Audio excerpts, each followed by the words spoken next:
Kasama ko po ngayon si Attorney Mark Dinluan to my right, and si Attorney CJ Narvasa to my left. So, we're here to take questions, if any. Alam ko kanina pa kayo naghihintay. Sir, kumusta so far? So far, okay naman. Nasa marking pa rin tayo. Siyempre, marami talagang mga dokumento. So, we're anticipating baka, of course, without saying exactly, kung kaya, syempre gusto nating mapabilis, but we're anticipating baka umabot tayo ng Thursday sa marking. Bakit po? Yun naman talagang schedule, actually. If you notice dun sa naging unang schedule ng pre-trial, talagang from June 18 to June 25 siya.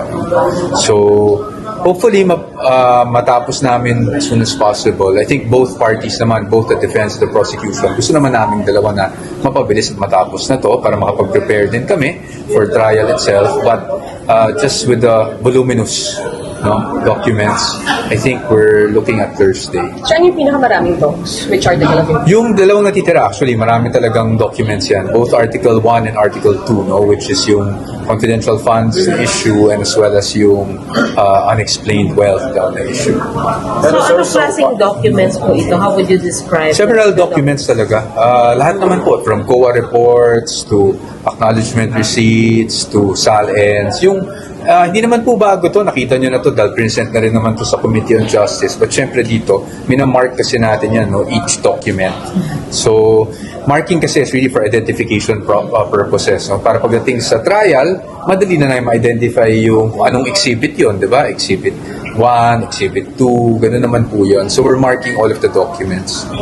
At kasama po dito yung 28 documentary evidence na pinapatanggal ninyo sa inyong answer ng June. Well, sa prosecution kasi yan, yung mga documents na yan. So, minamarkan naman lahat ng documents. Kasi nga, this is not about we're not admitting to anything dito sa marking, That's very clear under the rules. Wala pong admission dito, walang admission of authenticity, hindi admission on admissibility of the document itself. Ito po ay purely for identification purposes lamang. Marking lang. Manifestation ninyo na ito ay tanggalin wala? Sa ngayon po, wala tayong ginagawang manifestation because this is, again, purely marking. So wala kayong binablock na anything, sir? Wala po. Sides. Wala tayong binablock. Kahit naman sila. Sir, may manifestation po yung prosecution panel. Sabi po nila kasi yung defense team po failed to comply with the guidelines po ng pre-trial conference. Hindi nyo raw po kasi specify sa summary ninyo yung mga intended witnesses nyo. In-adopt po ng mga witnesses then from the prosecution panel, and they said po, sabi niya, as we've explained, they failed to comply with that because instead of providing a summary, they just indicated the general purpose, which is to disprove the allegations in the articles. Well, they can file the manifestation. That's well within their prerogative, and we will respond accordingly to that manifestation. Sir, pero bakit in-adopt nyo na lang daw po yung iba pa nilang mga witnesses, karamihan sa mga witnesses? Paano bang adopt? Hindi ko kasi maintindihan adopt. Sabay naman kaming nag-submit ng pre-trial brief. So, I don't see why it's being called mirroring or adopting. But again, if that's well within the prerogative of the prosecution to file their manifestation. If they do, and if we are asked to comment, we will comment. You will provide a specific summary po? No, we will comment on their manifestation. Sir, dun sa executive summary niyo, you mentioned about that this case should be dismissed.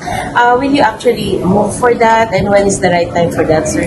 Well, yan yung mga affirmative defenses, And in any trial naman, kahit sa RTC, before trial proper starts, a ruling must be made on the affirmative defenses. So, we'll see. That's something that we should ask the impeachment court, kung kailan yung affirmative defenses. We'll just comply with whatever else. Sir, kanina po the prosecution panel shared their preferred sequence for the order of presentation. Gusto po nila punahin yung grave threats or yung assassination, then last po yung unexplained wealth. Apo. Your comments, sir? That's well within the prerogative naman po of the prosecution.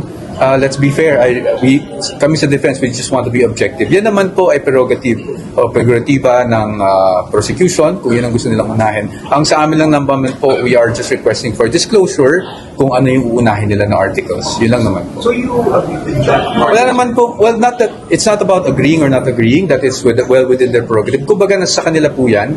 And tayo po, ang gusto lang natin is ma-disclose kung ano yung magiging order para sa aming kaalaman, that's part of due process. So, ganun lang naman po yun. But I don't see anything wrong with that.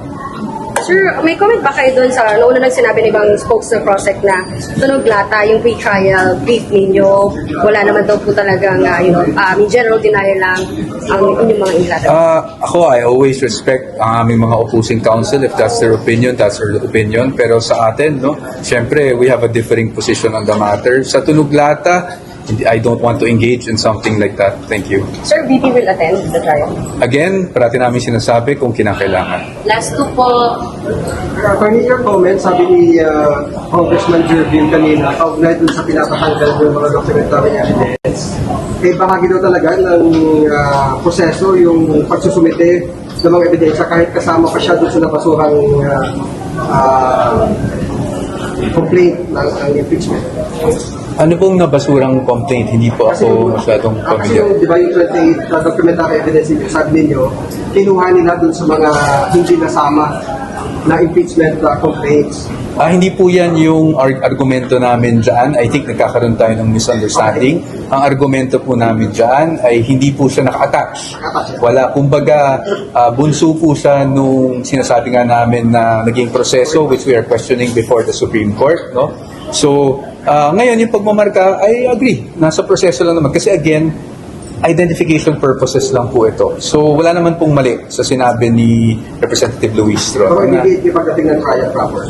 Sorry po? Kaya i-gate niyo yung pagkasura sa trial proper.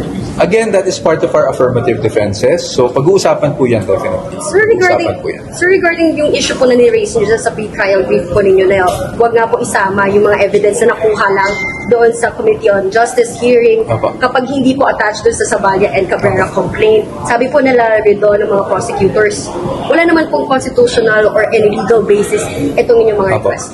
Number one, I am not here to discuss the merits of the case. As you know, under Rule 18 of the Rules on Impeachment sa Senado, no, hindi po tayo pwede mag-discuss ng merits because it's considered sub judice.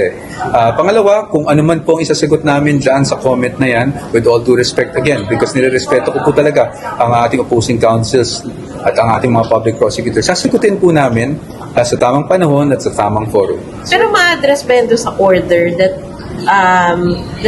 the impeachment court will come out with at the end of the month? I think, ma'am, that is something that is best directed to the Senate as an impeachment court, no, not sa amin, because we don't know what they will address in their pre-trial order. Sir, we seek clarification po kasi I understand, sir, 30 trial dates po yung na-request. At least 30 trial dates po. And 97 witnesses po yung nakalista for the defense. Sir, kasi kanina po parang pinuto yung legal spokesperson, parang why did you request for 30 trial dates when you have 97 witnesses? Sir, I'll cut you there. We do not discuss matters on legal strategy. Secondly, it's at least 30 trial dates. Third, the burden of proof never shifts, and it will all start with the prosecution. No, so we will have to wait, and we will only respond to whatever evidence they present. Sir, last na po on the timeline. Sabi po kasi ni Congresswoman Luistro kanina, sa tingin na daw po hindi kakayanin ng 3 buwan ng trial. Sa tingin ko rin, actually. Sa tingin ko rin. So, I think we agree with that. But, again, wag nating sabihin na with certainty yung mga bagay na yan dahil hindi talaga natin alam. Siyempre, it will depend on the number of witnesses they will be presenting. It will depend on yung pace. No? Hindi naman natin matatime kung gaano katagal ang direct examination, gaano katagal ang cross-examination. So, it will really depend.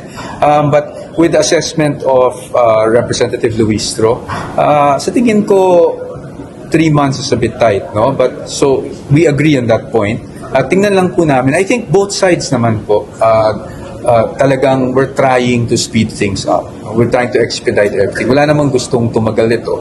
But again, hindi rin pwedeng madaliin. Siyempre, it's all part of due process. Sir, sorry, last na lang talaga. Sir, baka nasagot niyo na rin to. Pero dun sa pagbaba daw ng vote ng conviction threshold, anong take ng defense?